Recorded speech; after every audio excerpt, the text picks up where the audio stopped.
Rawalpindi stadium میں مسلح افواج کو خراج تحسین پیش کرنے کی تقریب۔ آرمی چیف عاصم منیر اور D G I S P R بھی شریک ہوئے۔ اسٹیڈیم میں پاکستان زندہ باد کے فلک شگاف نعرے۔ راولپنڈی اسٹیڈیم میں شہداء کے لیے 1 منٹ کی خاموشی اختیار کی گئی۔ پاکستان سپر لیگ کے 3 دن آرمی، نیوی اور ایئر فورس کے نام کر دیے گئے۔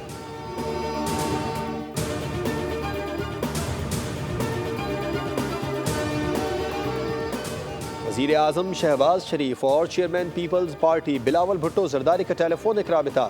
بلاول بھٹو زرداری حالیہ پاک بھارت تنازع کے پیش نظر وفد کے ہمراہ یورپ کا دورہ کریں گے۔ ذرائع کے مطابق بلاول بھٹو زرداری بھارتی جارحیت سے عالمی برادری کو آگاہ کریں گے۔ وزیر اعظم نے بلاول بھٹو کی سربراہی میں کمیٹی تشکیل دے دی۔ کمیٹی میں خرم دستگیر، ہنا ربانی کھر اور جلیل عباس جیلانی شامل ہیں۔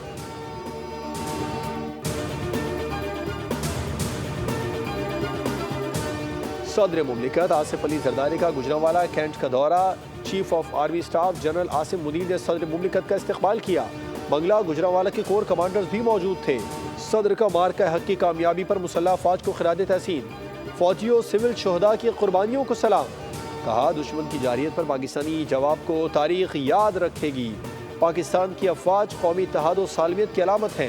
صدر نے افسران اور جوانوں کے جذبے اور جنگی تیاری کو سراہا۔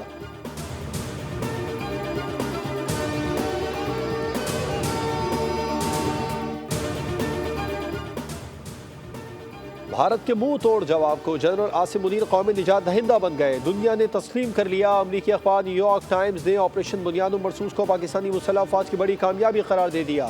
نیو یارک ٹائمز میں شائع ایک مضمون کے مطابق پاکستان طویل عرصے سے سیاسی، اقتصادی اور سلامتی کے بحرانوں میں گھرا ہوا تھا۔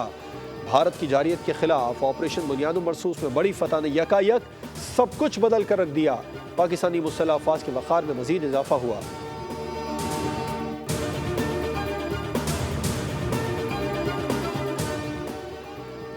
آپریشن بنیاد و مرصوص امریکی صدر ایک بار پھر پاکستان کے معترف۔ ہم پاکستان کو نظر انداز نہیں کر سکتے، اس کے ساتھ تجارت کریں گے، کیونکہ تالی دونوں ہاتھوں سے بچتی ہے۔ پاک بھارت چھوٹی نہیں بڑی ایٹمی طاقتیں ہیں، ایٹمی جنگ کے قریب تھے۔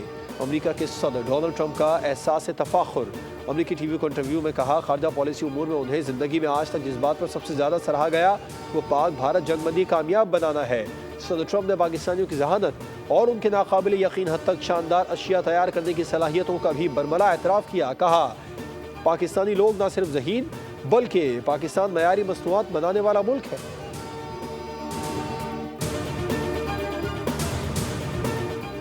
اور جنونی بھارت اپنی جنگی جارحیت کی وجہ سے دنیا میں تنہا رہ گیا۔ ہم نے دنیا کو بھارتی جارحیت کا بتایا لیکن بھارت کے پاس بتانے کو کچھ نہیں تھا۔ تمام صورتحال میں پاکستان کے بیانیے کی جیت ہوئی۔ وفاقی وزیر اطلاعات عطا تارڑ کی programme bold reports with Batool Rajput میں گفتگو۔ کہا بدنیت دشمن دوبارہ مس ایڈونچر کرنے کی کوشش کرے گا۔ پاک افواج بھارت کی ہر قسم کی جارحیت کا جواب دینا جانتی ہے۔